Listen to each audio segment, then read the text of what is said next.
أقرب صديقة ليا حياتها اتغيرت للأسوأ، وده بسبب إنها من أيام قليلة اكتشفت سحر معمول ليها مدفون في دولاب غرفتها الشخصي. كان مدفون داخل خشب الدولاب وكأنه قديم ومدفون بقاله سنين. طلبت إني أكون موجودة معاها وقت اكتشافها للسحر. كان شيء ملفوف بالشعر الأسود. حياتها كانت شيء قبل اكتشاف السحر، وبعد اكتشافه شيء تاني. لما قررت تروح لشيخ يدعى حارث، ويقال عنه إنه قادر على فك الأعمال والأسحار السفلية.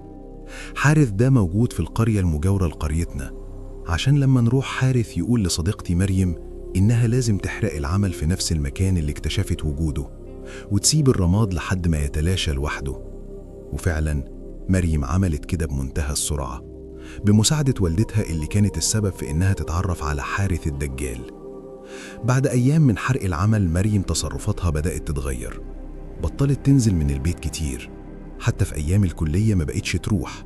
برغم إن مريم ما كانتش بتغيب يوم واحد عن الكلية، أصبحت بتغيب أيام كتير متتالية. في كل مرة بتصل فيها بحاول أفهم سبب غيابها. كانت مامتها اللي بترد عليا وبتقول لي إنها تعبانة. لحد ما في يوم قررت أروح لبيت مريم. أول مرة أشوف البيت بالهدوء ده. كنت متعودة في كل مرة بكون فيها في زيارة مريم بسمع أصوات خناق مريم مع مامتها. وأنا بخبط حسيت بإن باب الشقة كان مفتوح. حسيت بإن قلبي مقبوض، وكأن في شيء بيقول لي اهربي. بس الفضول كان أقوى مني ودخلت الشقة. حسيت بشيء لزج بيلمس رجلي عشان أكتشف بقعة من الدم على الأرض. البقع كتير في كل مكان في البيت. ريحة وحشة جدا بتفوح في المكان. الحشرات كتير كأن البيت مهجور من سنين. سمعت صوت خفيف جاي من أوضة مريم. قربت منها وبفتح الباب بهدوء عشان أشوف مريم على الأرض بتزحف على بطنها زي الزواحف، وقدامها بواقي لأشلاء جثة مش ظاهر منها أي ملامح. بس الملامس اللي جنب الجثة بتدل على إن الجثة دي هي جثة أم مريم. أنا واقفة ببلع ريقي، بحاول أكتم صوت صراخي بقدر الإمكان، بس الريحة وحشة والمنظر صعب. مريم مش حاسة بوجودي، مش شايفاني. لون عينيها أبيض تماما وكأنها عمياء. شكلها مخيف، مش مريم نهائي، كأنها مسخ مصنوع من الشر. بحاول أرجع بظهري بخطوات بسيطة عشان فجأة أخبط في شيء يصدر صوت واضح. وفي لحظات قليلة كانت مريم بتتلفت لمصدر الصوت وتكتشف وجودي، وهجمت عليا بكل قوة وبتحاول تعض فيا وتخربشني بضوافر إيديها الكبيرة. لعابها كان بينزل على وشي بيحرقني، ريحته وحشة قوي. بحاول أقاوم بس مش عارفة، حاسة إن الموت قريب مني جدا. ما كانش فيه حل قدامي غير إني أغمض عيني واستسلم لقدري، وهو الموت هنا. فجأة سمعت صوت جاي من بعيد. الصوت بيقرب، كان صوت حد بيقرأ قرآن. أنا عارفة الصوت ده كويس، ده صوت الشيخ صبحي والد مريم. كان الصوت بيقرب وبيزيد مع كل مرة بيقرب فيها من باب الأوضة. المسخ بدأ ينزعج من صوت القرآن. حسيت بصهد شديد بيخرج من جسمه وكأنه بيتحرق. بيبعد كل ما الصوت يقرب.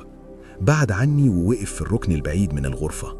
الشيخ صبحي شدني من إيدي عشان يخرجني من الغرفة وهو بيعيط وبيبص على بنته مريم وهي بالشكل ده.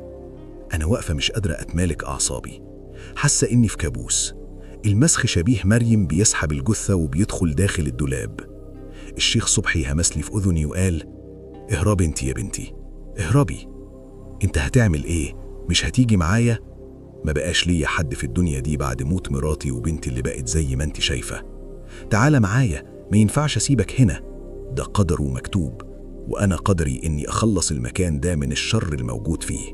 خلي بالك من نفسك انت. الشيخ صبحي بدأ يسحبني خارج البيت. لمحت جيركن شفاف خارج منه ريحة بنزين. عم صبحي هيحرق البيت. جريت بره الشارع، فضلت أصرخ في وسط الشارع. الناس اتجمعت ومحدش عارف هو فيه ايه، لحد ما فجأة ظهرت نار من داخل بيت مريم. نار كبيرة بتاكل في كل شيء بيقابله. النار ما بتقفش عشان فجأة بدأنا نسمع أصوات صراخ كتير جاية من جوه البيت. مفيش حد في البيت غير عم صبحي والشيء اللي شبه مريم. ايه مصدر الأصوات دي؟ محدش عارف، محدش مدرك للي بيحصل. أهل القرية حاولوا يطفوا النار، وبعد الحريق كنت أول واحدة تدخل البيت. البيت كله رماد، مفيش شيء يدل على وجود حد لسه حي. عدى شهور على الحادث وأنا بحاول أتعالج من المشاهد اللي لسه متذكراها، المشاهد المخيفة اللي ما كنتش متخيلة إنها ممكن تحصل. أنا ما كنتش عاوزة كل ده يحصل. أنا عملت العمل ده عشان أتجوز قبل مريم.